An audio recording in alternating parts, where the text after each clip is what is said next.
Bapak Ibu dirahmati Allah. Jadi mereka begitu melihat muslimin melakukan itu dan mereka mulai sangat ketakutan. Kemudian akhirnya nanti kan mereka akhirnya setelah dikepung 6 hari, dalam riwayat itu 6 hari itu mereka nyerah. Begitu nyerah kita tahu bahwa akhirnya mereka oleh Nabi SAW diberikan vonis hukuman. Hukumannya adalah Nabi katakan tinggalkan tempat ini, kalian keluar dari sini. Yang kalian boleh bawa hanya apa yang bisa diangkut oleh unta kecuali senjata. Senjata dan apa tuh? Tameng-tameng, pokoknya peralatan perang, baju besi itu tidak boleh dibawa. Boleh, kalian boleh bawa apa saja. Bawa tuh semua, istri, anak-anak, harta kalian boleh, silahkan dibawa. Silahkan dibawa. Oke? Asal bisa diangkut oleh unta kalian silahkan dibawa.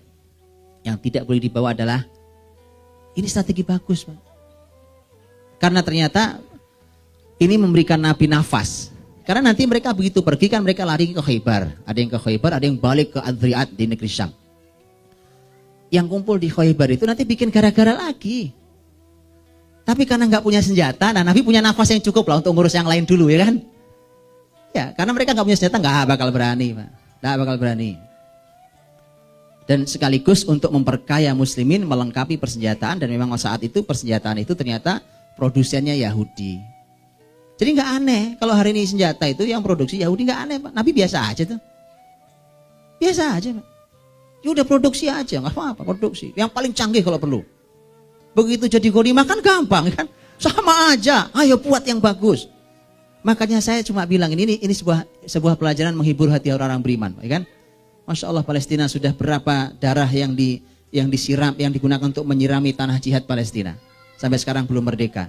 Tapi ada hikmah, saya cuma bilang, iya ini hiburan buat kita, buat orang beriman supaya menghibur diri betapa luar biasa perjuangan mereka. Apa? Mereka sedang membangun peradaban, jantung bumi ada di Palestina hari itu Yahudi. Yahudi sedang membangun jantung peradaban, bukan semua dikendalikan dari situ, beriman Palestina itu. Dan biarkan mereka bangun sampai pada tataran yang paling hebat, paling maju, paling kaya, paling canggih, silakan. Begitu diambil muslimin, selesai semua bumi. Jadi ghanimah besar. Maka semua akan dipegang muslimin di satu jantungnya langsung selesai. Apa itu? Jadi kayak hiburan.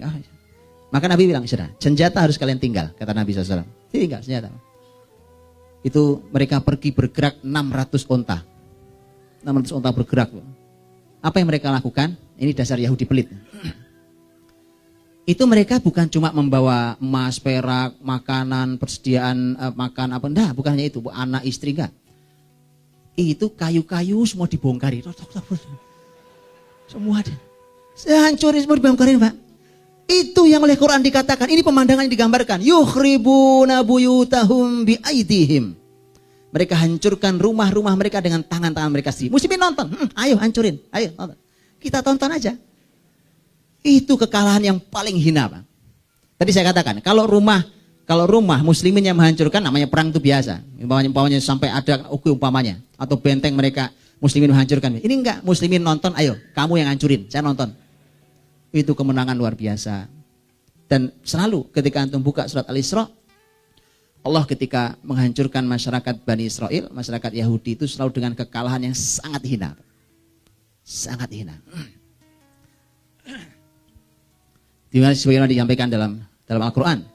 Ya, nanti antum bisa buka dalam surat Al-Isra di ayat-ayat awal ketika Allah berfirman tentang kerusakan mereka 2 kali di muka bumi dan Allah hancurkan di 2 kali itu. Yukhribuna buyutahum bi aydihim wa aydil mu'minin fa'tabiru ya ulil absar. Allah menghancurkan rumah-rumah mereka dengan tangan-tangan mereka sendiri dan tangan-tangan orang beriman. Orang beriman akhirnya nanti juga para ulama tafsir ada beberapa tafsir dalam kalimat orang beriman perannya apa? Kok di sini dikatakan juga ternyata tangan orang beriman juga ikut menghancurkan.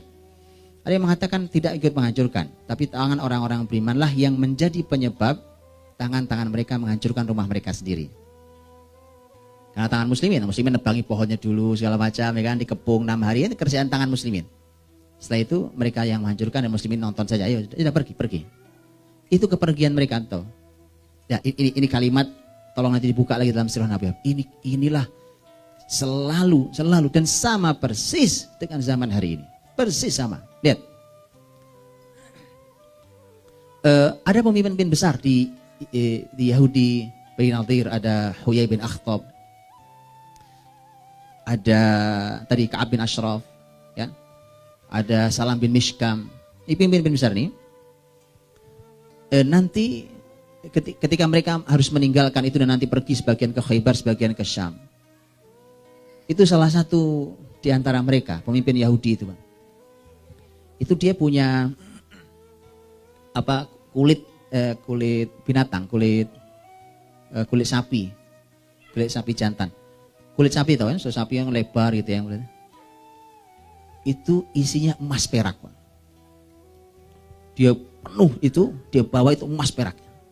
Kaya, mereka simpan emas perak. Dari dulu Yahudi senang emas, Bang. Sampai hari ini. Emang kemana perginya Freeport? Saya pernah baca emas kita disimpan di mana, yang paling besar ya kan? Itu Pak, emas perak mereka tuh. Makanya selalu di protokol Zionis kan juga sama. Emas itu menjadi targetnya. Emas perak itu dia bawa. Terus apa kalimatnya? Ini kalimatnya bagus sekali. Ini jadi pelajaran buat kita. Ini kalimat si tokoh Yahudi bilang. Inilah sambil nunjuk itunya, hartanya itu. Inilah yang kami gunakan untuk mengangkat dan menjatuhkan bumi.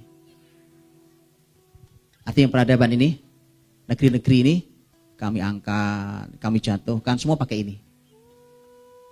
Adapun kurma, di Khaybar banyak kurma. Artinya nggak apa-apa, memang sedih meninggalkan kebun-kebun kurma mereka yang dahsyat itu. Tapi buat mereka dia katakan nggak apa-apa, di Khaybar banyak kurma. Ini ada gantinya, tapi kalau ini harus saya bawa. Sampai hari ini, Pak. Pola konsep itu sampai hari ini, Pak. Makanya kalau bukan orang beriman seperti sahabat, pasti akan sangat mudah dibeli Yahudi. Kalau sudah dibeli Yahudi, tidak akan pernah ada kemenangan muslimin. Dimanapun, di dalam sejarah manapun.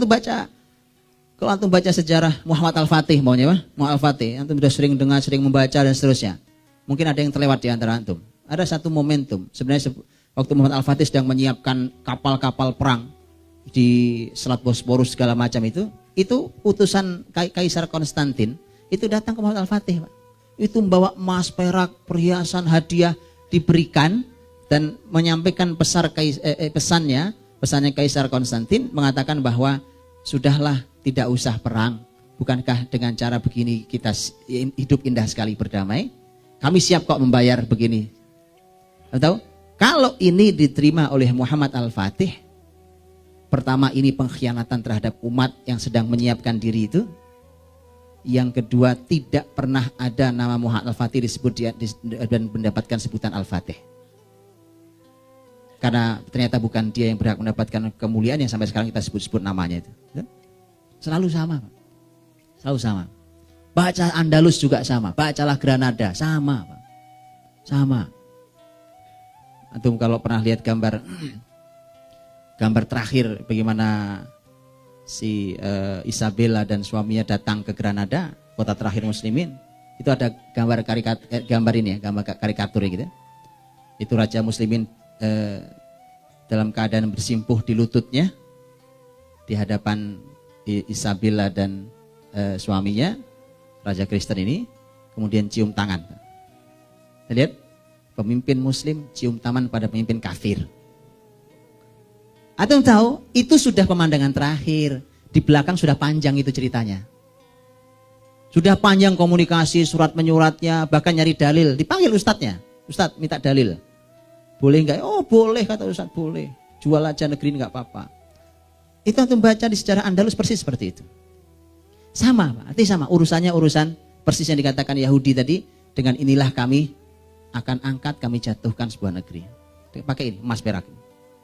Maka dia pergi dari Madinah dengan membawa sebanyak itu. Dan mereka akan sangat dendam. Makanya nanti setelah mereka sampai Khaybar, mereka akan membuat provokasi, masuk ke Quraisy dan segala macam. Untuk melakukan ancaman, provokasi dan seterusnya. Makanya nanti tahun 7 Hijriah baru Khaybar diselesaikan oleh Nabi Shallallahu Alaihi Wasallam. Jadi selama pusat camp perkumpulan Yahudi belum dihabisi, mereka akan selalu buat provokasi. Karena begitu selama Khaybar masih ada itu di tangan orang Yahudi, selamanya akan begitu. Dan padahal Khaybar itu baru diberesin oleh Nabi, ya, baru dibereskan Nabi tahun 7 Hijriah. Dan ini kan baru ini tahun 4 Hijriah. Fa'tabiru ya ulil absar. Ambil ibrohnya, wahai orang-orang yang punya basor. Basor artinya pandangan. Mata nih, mata kita digunakan untuk memandang, akal kita digunakan untuk memandang. Ambil ibrohnya, wahai orang-orang yang punya basor. Dan artinya ini dua biasa Pak. Jadi dua ayat ini Allah sampaikan di ayat yang kedua saja itu sudah menjadi pelajaran. Ambil pelajarannya, fikirkan, ambil pelajarannya.